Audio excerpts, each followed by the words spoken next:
Guys, welcome back to my YouTube channel. അപ്പം ഞങ്ങൾ ഇന്ന് എല്ലാവരും കൂടെ കോഴിക്കോട് വരെ ഒന്ന് പോകാട്ടോ. കുറച്ച് ഷോപ്പിംഗ് ഒക്കെ ഉണ്ട്, കുറച്ചധികം ഷോപ്പിംഗ് ഉണ്ട്. അപ്പം ഞാൻ ഏതാന്നുള്ളതൊക്കെ ലാസ്റ്റ് പറഞ്ഞു. ഇപ്പം ചാരു ആണെന്നുണ്ടെങ്കിൽ ഒരാഴ്ച ചേച്ചീൻ്റെ വീട്ടിൽ നിന്നിട്ട് ഇപ്പം വരികയാണ് കേട്ടോ. ഇപ്പം ചാരു കൂടെ വന്നാൽ എന്നെ വീഡിയോയിൽ കണ്ടിട്ട് കുറേ ദിവസമായിന് അല്ലേ. ഓൾ ഒരാഴ്ച ചേച്ചീൻ്റെ വീട്ടിൽ പോയി നിന്നേക്ക് ആദ്യമായിട്ട് അല്ലേ. അപ്പം ഇന്നാണ് എത്തിയത്. അപ്പം ഞങ്ങൾ കാലിക്കറ്റ് പോവട്ടെ. അപ്പം ഞാനിപ്പോൾ റെഡി ആയിട്ട് ഇനിയിപ്പോൾ കുട്ടിയാട്ടം വരുന്നുണ്ട്. അപ്പം വെള്ളമൊക്കെ എടുക്കട്ടെ കേട്ടോ. എന്നാ ചേച്ചി ഈ കുപ്പി എടുത്തോ, കാർന്നെങ്കിൽ കുടിക്കാം. ആവശ്യം വരൂടി, നമ്മളിങ്ങനെ കൊണ്ടിറക്കില്ല, എല്ലാവരും കയ്യിലാവും വേണ്ടി വരിക. കാർന്ന് കുടിക്കാമല്ലോ. ഞാൻ എന്തായാലും കുപ്പി എടുക്കണ്ട. ഞാൻ എൻ്റെ ഒരു ടോട്ടൽ ഔട്ട്ഫിറ്റ് കാണിച്ചത്. പിന്നെ എനിക്ക് ഈ ടീഷർട്ട് അത് ഇതിലാക്കിയാളോ. എൻ്റെ ഈ ടീഷർട്ട് എനിക്ക് തന്ന പേജ് ഞാൻ പരിചയപ്പെടുത്തി കേട്ടോ. അപ്പം എൻ്റെ ടോട്ടൽ ഔട്ട്ഫിറ്റ് ഇതാണ് ഗൈസ്. അച്ഛമ്മ അതേ ബാഗിൽ കിടക്കുന്നുണ്ട് കേട്ടോ. അപ്പം ഞങ്ങൾ പോയിട്ട് വരാം. ബായ്. ഷോപ്പിങ്ങിന് പോവാന്ന് പറഞ്ഞാൽ എനിക്ക് ഭയങ്കര ഇഷ്ടമായതുകൊണ്ട് തന്നെ രാവിലെ എണീറ്റിട്ട് ഞങ്ങൾ എല്ലാവരും കൂടെ നേരത്തെ തന്നെ വീട്ടിൽ നിന്ന് ഇറങ്ങിട്ടോ. പോകുന്ന വഴി ഞങ്ങൾ ഇത്തവണ പാട്ടിന് പകരം ന്യൂസ് ആണ് കേട്ടോണ്ടിരുന്നത്. കാരണം നമ്മുടെ രാജ്യത്ത് എന്തൊക്കെ നടക്കണമെന്ന് നമുക്ക് അറിയണ്ടേ. അങ്ങനെ ന്യൂസ് ഒക്കെ കേൾക്കുന്നതിന്റെ ഇടയിൽ ഞാൻ കുറച്ച് ടൈം ഒന്ന് ഉറങ്ങിപ്പോയെ. ഉറങ്ങുന്നത് വരെ ഞാൻ വീഡിയോ എടുത്തിട്ടുണ്ട് കേട്ടോ. നിങ്ങളാരും എന്റെ ആത്മാർത്ഥത കാണാതെ പോകരുത്. കാലിക്കറ്റ് എത്തി നമ്മൾ ഫസ്റ്റ് തന്നെ പോയിട്ടുണ്ടായിരുന്നത് കാലിക്കറ്റുള്ള മേക്കിഡാമിഡാസ് കോസ്മെറ്റിക് ഷോപ്പിക്കാണ് കേട്ടോ. സത്യം പറയാലോ ഗൈസ്, ഞാൻ ആദ്യമായിട്ടാണ് ഇത്ര വലിയൊരു കോസ്മെറ്റിക് ഷോപ്പ് കാണുന്നത് കേട്ടോ. കണ്ടപ്പോ തന്നെ എന്റെ കിളി മാറി. പെൺകുട്ടികളൊക്കെ ഇവിടെ വന്ന പെട്ടുപോകും ഗൈസ്. കാരണം നമുക്ക് ഏതെടുക്കണം എന്നുള്ളത് ഒടുക്കത്തെ കൺഫ്യൂഷൻ ആവട്ടോ. അത്രയ്ക്കും ബ്രാൻഡും അത്രയ്ക്കും പ്രൊഡക്ട്സും ആണ് ഇവിടെ ഉള്ളത്. എന്റെ പൊന്നും ഒരു രക്ഷയില്ലേ. ഇന്ന് ഇവിടുന്ന് ഒരു ലോഡ് സാധനങ്ങൾ ഞങ്ങൾ എടുത്തിട്ടേ പോകുള്ളൂ എന്നുള്ള മട്ടിലാണ് കേട്ടോ. ഞങ്ങള് ആദ്യം തന്നെ എടുക്കാൻ നോക്കിയത് ഫൗണ്ടേഷൻ ആണ്. അവൾ എന്റെ മേലാണ് കേട്ടോ താജ്മഹൽ പണിഞ്ഞോണ്ടിരിക്കുന്നത്. ഇപ്പൊ അഞ്ചിച്ചിട്ടുണ്ട് ഈ ഒരു ഫൗണ്ടേഷൻ എനിക്ക് ഭയങ്കര ഇഷ്ടമായ. കാരണം എന്താണെന്ന് വെച്ചാൽ നമ്മുടെ സ്കിന്നുമായിട്ട് ഭയങ്കര ബ്ലെൻഡ് ആയി നിൽക്കുന്നുണ്ട്. ഒട്ടും ഓവറായിട്ട് തോന്നുന്നില്ല കേട്ടോ. അടിപൊളി ഒരു ഫൗണ്ടേഷൻ ആയിരുന്നേ. അല്ല, നിങ്ങളിപ്പോ വിചാരിക്കണ്ടാവില്ല ഇവർ ഇവിടെയൊക്കെ വന്നിട്ട് എന്തിനാണ് പർച്ചേസ് ചെയ്യണമെന്നുള്ളത്. ഞാൻ പറഞ്ഞുതരാം ഗൈസ്. അങ്ങനെ ഫൈനലി അഞ്ചീച്ചി ഒരു മേക്കപ്പ് ആർട്ടിസ്റ്റ് ആയിരിക്കുകയാണ്. നമ്മുടെ കുടുംബത്തിലോ വീട്ടിലൊരു മേക്കപ്പ് ആർട്ടിസ്റ്റ് ഉണ്ടാവുക എന്ന് പറഞ്ഞാൽ എന്തുകൊണ്ടും നല്ലൊരു കാര്യമാണ്. അവിടെ ഇപ്പൊ ഞാനൊരു ലിപ് ഗ്ലോസ് ട്രൈ ചെയ്ത് എനിക്ക് ഭയങ്കര ഇഷ്ടമായി. പക്ഷെ ഞാൻ എടുത്തിട്ടുണ്ടായിരുന്നില്ല കേട്ടോ. ഒരു മേക്കപ്പ് ആർട്ടിസ്റ്റിന് വേണ്ട A to Z കാര്യങ്ങൾ ഇവിടെ നിന്ന് ഓൾ എടുത്തിട്ടുണ്ടായിരുന്നേ. ഇവിടുത്തെ ലിപ്സ്റ്റിക്കും ഒക്കെ കണ്ടിട്ട് വാങ്ങാൻ തോന്നണം. ലിപ്സ്റ്റിക്ക് മാത്രമല്ല, ലിപ് ഗ്ലോസ്, ലിപ് ലൈനർ, ഒരു രക്ഷയില്ല. എൻ്റെ അമ്മ എത്തിറങ്ങാനും അറിയാം. ലിപ്സ്റ്റിക്കൊക്കെ കണ്ടിട്ട് ഇങ്ങനെ എല്ലാം കൂടെ വാങ്ങാൻ തോന്നും. ബട്ട് ഞാൻ വാങ്ങിയിട്ടില്ല കേട്ടോ.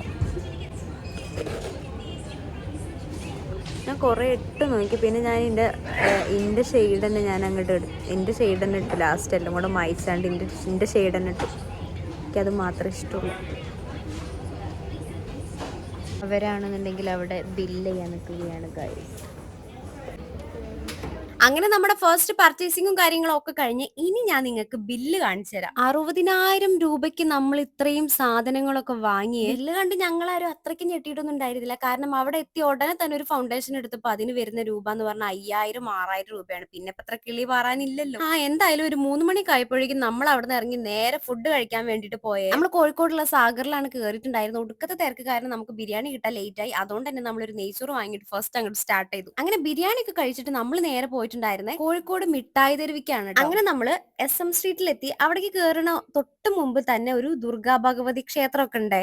ഇന്ന് എനിക്ക് കാര്യമായിട്ട് അങ്ങനെ ഷോപ്പിംഗ് ഒന്നുമില്ല. നമ്മൾ മെയിൻ ആയിട്ട് കാലിക്കറ്റിക്ക് വന്നത് തന്നെ ഒന്ന് അഞ്ചീച്ചിക്ക് എടുക്കാൻ വേണ്ടിയിട്ടും പിന്നെ മഞ്ജുട്ടിക്ക് കുറച്ച് ഷോപ്പിങ്ങിനും വേണ്ടിയിട്ടാണ്. എന്റെ പൊന്ന് ഗൈസ്, വെയിൽ കൊണ്ട് എനിക്ക് നടക്കാൻ പറ്റണില്ലായിരുന്നു. അത്രയ്ക്കും ചൂട്. ഞാനാണെന്നുണ്ടെങ്കിൽ കിട്ടിയൊരു ക്രാബൊക്കെ എടുത്തിട്ട് എന്റെ മുടിയൊക്കെ കെട്ടി വെച്ചേ. ഫസ്റ്റ് തന്നെ നമ്മൾ കുറെ ഷോപ്പിൽ കയറി. പിന്നെ നമ്മൾ ഈ ചൈന മാർക്കറ്റ് അങ്ങനെ എന്തോ പറഞ്ഞ ഷോപ്പിൽ കയറിയിട്ട് കുറെ നോക്കി. അവിടെ നിന്ന് ഒന്നും എടുത്തില്ല. പിന്നെ നമ്മൾ സൺഡേ മാളിൽ പോയിട്ട് കുറെ സാധനങ്ങൾ എടുത്തു. ഈ കാണുന്ന കമ്മലിനൊക്കെ വെറും 30 രൂപ മാത്രമേ ഉള്ളൂ. ഈ സെക്ഷനിൽ കാണുന്ന കമ്മലിനൊക്കെ 100 രൂപയാണ്. ഞാൻ അങ്ങനെ 30 രൂപേന്റെ സെക്ഷനിൽ ഒരു 4-5 കമ്മലും എടുത്തു.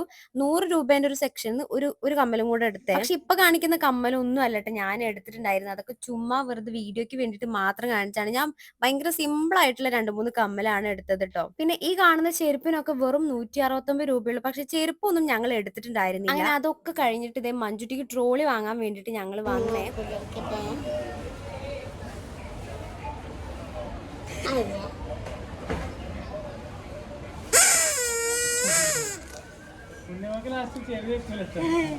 ഒരു 10-20 ഷോപ്പ് കയറി ഇറങ്ങിയിട്ടാണ് ഞങ്ങൾക്ക് ഈ ഒരു ട്രോളി കിട്ടിയിട്ടുണ്ടായിരുന്നത്. ഇത് നല്ലൊരു അടിപൊളി ട്രോളിയാണ് കേട്ടോ. അതൊക്കെ കഴിഞ്ഞ് ഞങ്ങൾ ഇറങ്ങിയവരെയാണ് ഈ ഒരു അനസ് വ്ലോഗ് 21 എന്ന് പറഞ്ഞിട്ടുള്ള യൂട്യൂബ് ചാനൽ കണ്ടത്. അവരാണെങ്കിൽ എന്റെ അടുത്ത് വന്നു. എനിക്കാണെങ്കിൽ അങ്ങനെ ഒരുപാടൊന്നും സംസാരിക്കാനും പറ്റിയില്ല കേട്ടോ. അങ്ങനെ ഞങ്ങൾ SM സ്ട്രീറ്റിൽ നിന്ന് ഇറങ്ങിയിട്ട് നേരെ പോണത് കോഴിക്കോട് ബീച്ചിലേക്കാണ്. ഒരുപാട് കാലമായി ഇപ്പൊ ബീച്ചിലൊക്കെ ഒന്ന് പോയിട്ട്. ചാരുവിനോട് നമ്മൾ ബീച്ചിൽ പോവാന്നൊന്നും പറഞ്ഞില്ലായിരുന്നു. പെട്ടെന്ന് കേട്ടൊരു ബീച്ചിലേക്ക് പോയാൽ ഇങ്ങനെ അവിടേക്ക് ഗൈസ് നമ്മൾ എങ്ങോട്ടാ പോകുന്നത്? സുന്ദര സുന്ദരമായ ഓ മൈ ഗോഡ്, ഇവിടെ നോക്ക്, ഇവർക്കൊക്കെ വീട്ടിൽ പോയിക്കൂടല്ലേ? അമ്പക്കൊന്ന് പാർക്ക് ചെയ്യാനുള്ള സ്ഥലം പിന്നെ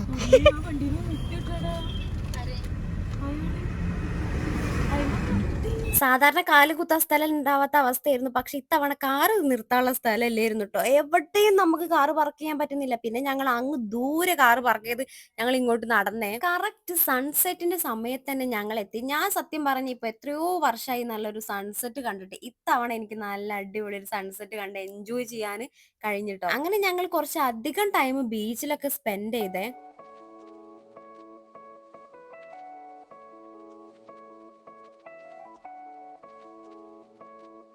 ചാരുവിനാണെന്നുണ്ടെങ്കിൽ അവിടെയും ഇവിടെയും കണ്ട ഓരോ സാധനങ്ങൾ വാങ്ങാൻ വേണ്ടിയിട്ട് നിൽക്കുകയായിരുന്നു കേട്ടോ. അങ്ങനെ അതൊക്കെ വാങ്ങിയിട്ട് ഞങ്ങൾ നേരെ വീട്ടിലേക്ക് പോന്നു. ഒരു 9 മണി 10 മണിയൊക്കെ ആയപ്പോഴേക്കും നമ്മൾ വീട്ടിലെത്തിയിട്ടുണ്ടായിരുന്നേ. അപ്പൊ ഇന്നത്തെ വീഡിയോ അത്രയേ ഉള്ളൂ ഗൈസ്. വീഡിയോ ഇഷ്ടപ്പെട്ട് കഴിഞ്ഞാൽ ചാനൽ മറക്കാതെ സബ്സ്ക്രൈബ് ചെയ്യണേ. അപ്പൊ അത്രയേ ഉള്ളൂ ഗൈസ്. ബൈ.